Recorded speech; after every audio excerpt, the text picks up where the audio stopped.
नमस्कार दोस्तों, welcome to our channel. हमारे चैनल में आप सभी लोगों का स्वागत है। तो आइए स्टार्ट करते हैं हम लोग आज से जीआईफी लेक्चर मेन। फोर्स का पहला जो टॉपिक होगा राजनीति शास्त्र, अर्थ, परिभाषा, प्रकृति एवं क्षेत्र। ठीक है, तो आज हम लोग मेंस के हिसाब से देखेंगे कि इसको जो है कैसे हम लोग पढ़ें और मेंस के जो क्वेश्चन हैं उसका आंसर हम लोग कैसे दें। ठीक है, तो सबसे पहले आइए हम लोग क्वेश्चन देख लेते हैं। ठीक है, क्वेश्चन देख लेते हैं कि कुछ क्वेश्चन जो है कैसे आते हैं और कैसे पूछा जाता है।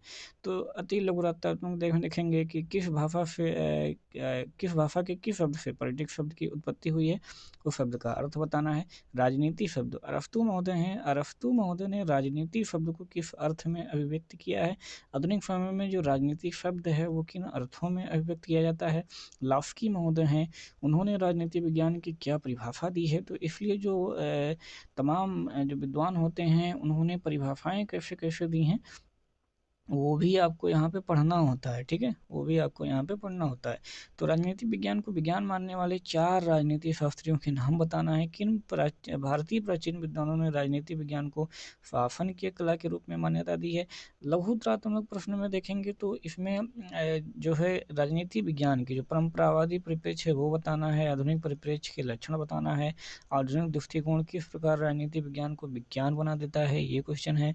राजनीतिक विज्ञान को विज्ञान की श्रेणी में नहीं रखा जा सकता है, इसकी पुष्टि के लिए कोई आपको 2 तर्क देने हैं। हर्बर्ट साइमन महोदय हैं, उन्होंने राजनीतिक विज्ञान को किस रूप में अस्पष्ट किया है। ठीक है, विस्तृत उत्तरीय में हम लोग आएंगे तो क्वेश्चन जो पूछा गया है पीसीएस में, वो परंपरागत एवं आधुनिक दृष्टिकोण के संदर्भ में राजनीति विज्ञान की प्रकृति की विवेचना करना है। परंपरागत एवं आधुनिक राजनीति विज्ञान में आपको अंतर बताना है। राजनीति विज्ञान के अर्थ, स्वरूप, क्षेत्र, उसके संबंध में जो परंपरागत और आधुनिक दृष्टिकोण हैं उन दोनों को यहाँ पर स्पष्ट करना है। राजनीति विज्ञान का जो आधुनिक दृष्टिकोण है उस पर एक लेख लिखिए और राजनीति विज्ञान की प्रकृति और क्षेत्र बताइए। तो ये सारे क्वेश्चन हैं जो कि ये सारे क्वेश्चन जो है पीसीएस में पूछे गए हैं, क्योंकि पीसीएस में विस्तृत वाले ही पूछे गए हैं, बाकी और जो हैं वो अपने आप से बनाया गया है। ठीक है, चलिए तो अब ये इन सारी चीज़ों को हम जो मैटर है उसको हम लोग पढ़ेंगे और उसमें देखेंगे कि ये सारे क्वेश्चन हैं उस प्रश्न का आंसर यहाँ से मिलता है, हम लोग दे पाते हैं कि नहीं। ठीक है, तो इसीलिए हम इसको आइए अच्छे से पढ़ते हैं, क्योंकि मेन से है इसलिए मैटर थोड़ा सा आपको ज़्यादा मिलना चाहिए और ज़्यादा दिया भी गया है। तो आइए हम लोग स्टार्ट करते हैं। तो पहले हम लोग जानते हैं कि जो राजनीति शास्त्र है पॉलिटिक्स शब्द से, किससे, पॉलिटिक्स शब्द से बना हुआ है। और इस शब्द की व्युत्पत्ति कहाँ से हुई है, यूनानी भाषा से हुई है। ठीक है, यूनानी भाषा का जो पॉलिश शब्द है वहाँ से हुई है, जिसका अर्थ उस भाषा में क्या था, नगर राज्य था। ठीक है, नगर राज्य लोग बोलते थे। तो नगर राज्यों की जो स्थिति थी, कार्यप्रणाली थी और जो अन्य गतिविधियां थीं उससे संबंधित विषयों का अध्ययन करने वाले विषय को जो ग्रीक निवासी थे वो क्या बोलते थे भाई, वो बोलते थे पॉलिटिक्स। ठीक है, तो वर्तमान में जो राजनीति विज्ञान है वो थोड़ा सा काफ़ी उसका लंबा क्षेत्र हो गया है। तो मनुष्य के उन कार्यकलापों का अध्ययन करने वाला विज्ञान बन गया है जिनका संबंध किससे होता है भाई, उसके जीवन के राजनीतिक पहलू से होता है। ठीक है, जीवन के राजनीतिक पहलू से होता है। ठीक, तो ये जो पीडीएफ फॉर्मेट है, पीडीएफ फॉर्मेट में हम इसलिए भी आपको बता रहे हैं ताकि लिखने में हमें सबसे ज़्यादा प्रॉब्लम होगी, बहुत ज़्यादा टाइम लगेगा। ठीक है, तो वो टाइम बच जाएगा, प्लस आपको हम यही डायरेक्ट जो है पीडीएफ नोट्स भेज देंगे, तो आपको भी लिखने से थोड़ी सी जो है जो झंझट है उससे आप छुट्टी पा जाएंगे। तो इसलिए ये जो है ऐसा प्रयास किया गया है।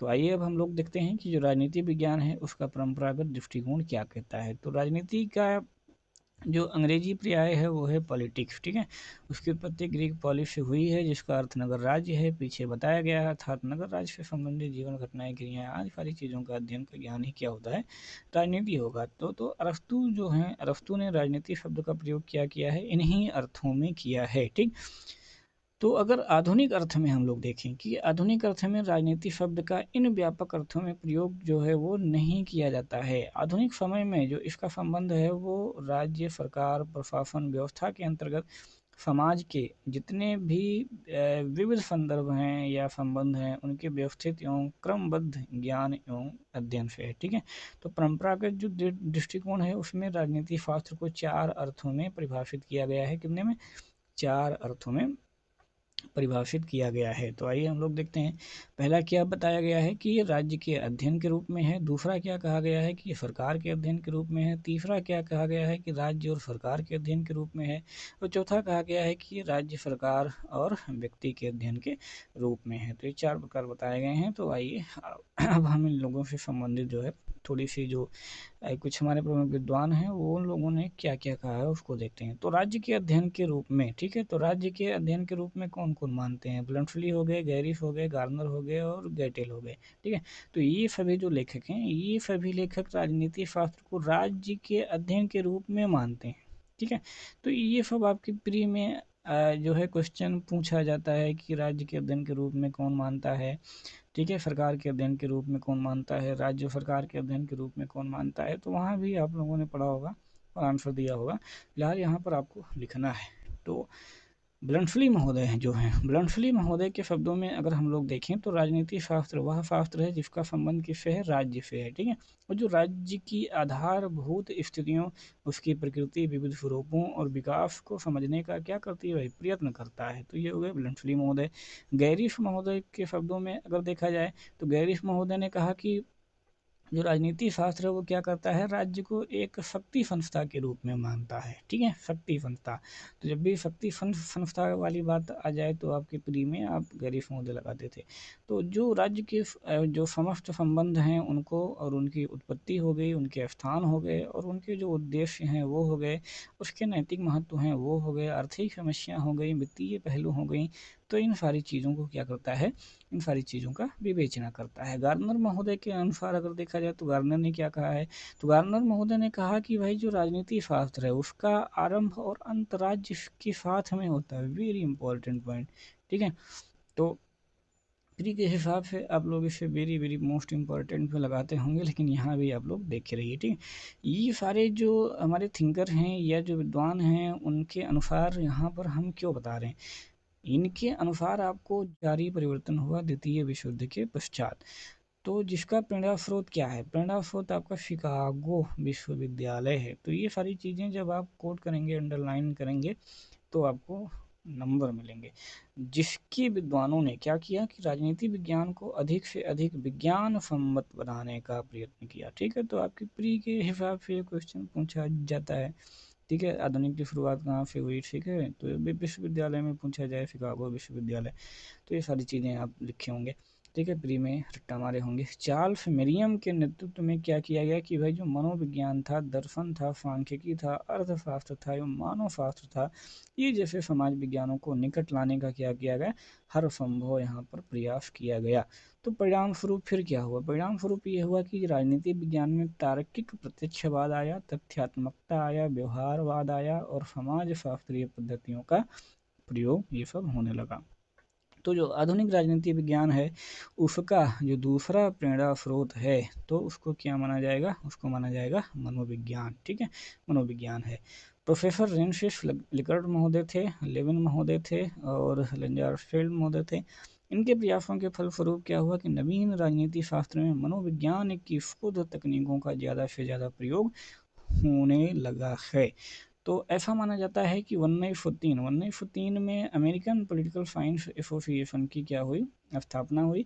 और इसकी स्थापना के साथ ही उसके द्वारा राजनीतिक संस्थाओं के संबंध में तथ्यों के संग्रह, संयोजन, वर्गीकरण को दी जाने वाली जो प्रेरणा थी, उसके परिणाम स्वरूप जो राजनीति विज्ञान है, राजनीति विज्ञान ने अपने विकास के आधुनिक युग में क्या कर लिया? यहाँ पे प्रवेश कर लिया, ठीक है।